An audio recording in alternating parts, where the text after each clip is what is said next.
இந்த பதிவில் ஒவ்வொரு ஆப்ஷன் ட்ரேடரோட உண்மையான கதை என்ன, அவங்க வாழ்க்கையின் கட்டங்கள் என்ன, யாரு தாக்கு பிடிக்கிறா, யாரு விட்டுட்டு ஓடுறா அப்படிங்கிறத பத்தி பார்க்கலாம். சாப்டர் 1. நமக்கெல்லாம் இது ஜுஜுபின்னு சொல்ற மனசு.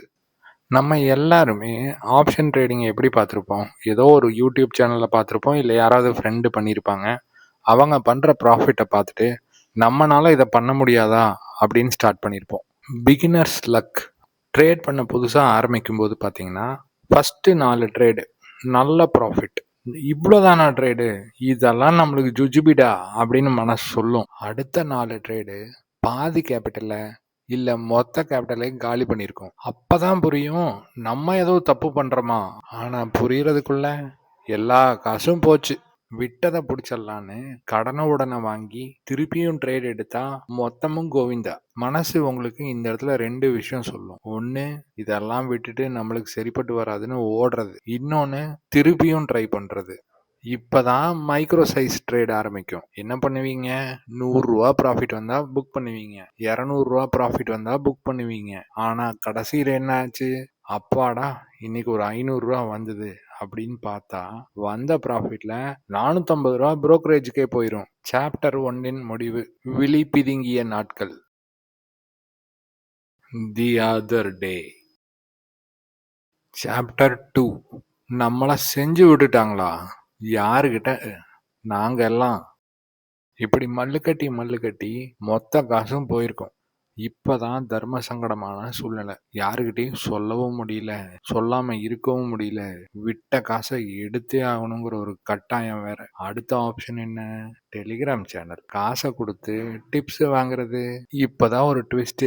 அந்த டெலிகிராம் சேனல்காரன் ஒரு தப்பான ட்ரேட் என்ட்ரி கொடுத்து திருப்பியும் எல்லா கேபிட்டலும் போயிடும். இதுக்கு ஒரு எண்டே இல்லையாடா, நம்மளை செஞ்சு விட்டீங்களா அப்படின்னு மனசு தோணும். சாப்டர் 2 முடிவு.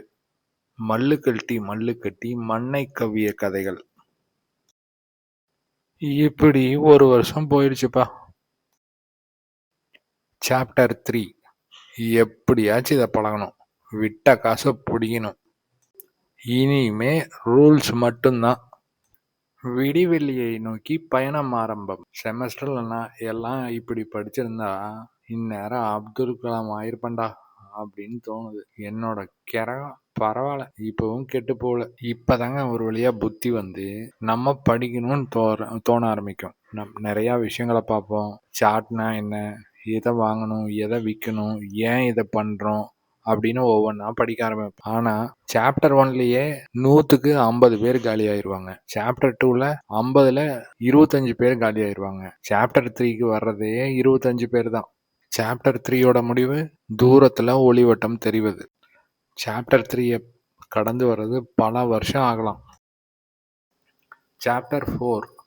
கடவுளின் அருள் பெற்றது போல் அமைதி மற்றும் தெளிவு. சாப்டர் 3ல பல வருஷமா பக்கோடா போட்டங்காட்டி இப்போ குறி வச்சா எற விழும். தினமும் ரூல்ஸ் ஃபாலோ பண்ணுவோம், செட்டப் தெளிவா வச்சிருப்போம், கன்சிஸ்டண்டா ப்ராஃபிட் பண்ணுவோம். மிஸ் பண்ணிடுவோமா? அதை பத்தி பயமே கிடையாது. நிதானம், தற்சார்பு. யாருக்கிட்டையும் நான் டூல்ஸ் டிப்ஸ் எல்லாம் வாங்க மாட்டேன். இந்த மாதிரி ஒரு சிறந்த மன தெளிவுடன் நாளுக்கு நாள் நம்ம இம்ப்ரூவ் பண்ணிகிட்டே இருப்போம். ட்ரேடு இருந்தால் ட்ரேடு இல்லைன்னா அது இல்லை. மனசு ரொம்ப கிறிஸ்டல் கிளியராக, சைக்காலஜிக்கலாக நம்ம மார்க்கெட்டுக்கு ப்ரிப்பேர்டாக இருப்போம். இப்போது ஆப்ஷன் ட்ரேடிங்கில் நம்ம எப்படி சம்பாதிக்க முடியுங்கிறத 4 பேருக்கு சொல்லி கொடுக்குற அளவுக்கு மைண்ட் மெச்சூரிட்டி கிடைக்கும். சில வருடங்களுக்கு பிறகு. சாப்டர் 5. இதுதான் என் வாழ்க்கை, இதுதான் என்னோட டெய்லி ரொட்டீன். முதிர்ச்சி பெற்ற மனம். இப்போ நாளைக்கு என்ன நடக்க போகுதுன்னு இன்னைக்கே உங்களால சொல்ல முடியும். அவ்வளோ கிறிஸ்டல் கிளியரா நீங்க எல்லா விஷயத்தையும் தெரிஞ்சு வச்சிருப்பீங்க. மனசுல எமோஷன்ஸ் சுத்தமா போயிரும்னா கண்ட்ரோல்ல இருக்குங்க. எவ்வளோ ப்ராஃபிட் வேணுமோ அவ்வளோ ப்ராஃபிட் தான் நீங்க மார்க்கெட்ல இருந்து எடுப்பீங்க. மற்ற நேரம் மார்க்கெட்டை பார்க்க கூட மாட்டீங்க. இதுதாங்க தெளிவு.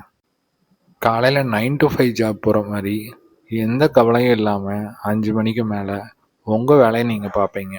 ஏன்னா அவ்வளோ தெளிவாக நீங்கள் மார்க்கெட்டில் என்ன நடக்கும், எப்படி நடக்கும், எந்த இடத்துல நம்ம ட்ரேட் எடுக்கலாம், எந்த இடத்துல ட்ரேட் எடுக்கக்கூடாது, எல்லாமே அத்துப்படியாக தெரிஞ்சு வச்சுருப்பீங்க.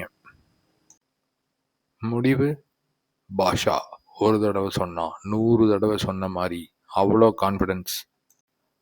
ஆப்ஷன் ட்ரேடரோட வாழ்க்கையில் வர 5 கட்டங்களை பற்றி நான் இப்போ தெளிவாக சொன்னேங்க. இப்போ நம்ம என்ன பண்ணணும்? ஒரு பேப்பரை கையில் எடுங்க. நீங்கள் எந்த கட்டத்தில் இப்போ இருக்கீங்கன்னு எழுதுங்க. அதுக்கப்புறம் அடுத்த கட்டத்துக்கு போகிறதுக்கு நம்ம என்ன பண்ணணும் அப்படிங்கிறது ஒரு லிஸ்ட்டை போடுங்க. அந்த லிஸ்ட்டில் உங்களுக்கு தேவைப்படுற எல்லா விஷயமும் நம்ம சேனல் வீடியோவில் இருக்குங்க. இந்த வீடியோ உங்களுக்கு உபயோகமாக இருக்கும்னு நம்புகிறேன். எல்லாத்துக்கும் ஒரு கண் விழிப்பாக இந்த வீடியோ அமையும் அப்படிங்கிறது என்னோட நம்பிக்கை. ஃபாலோ பண்ணுங்கள், ஷேர் பண்ணுங்கள், லைக் பண்ணுங்கள். Stay tuned.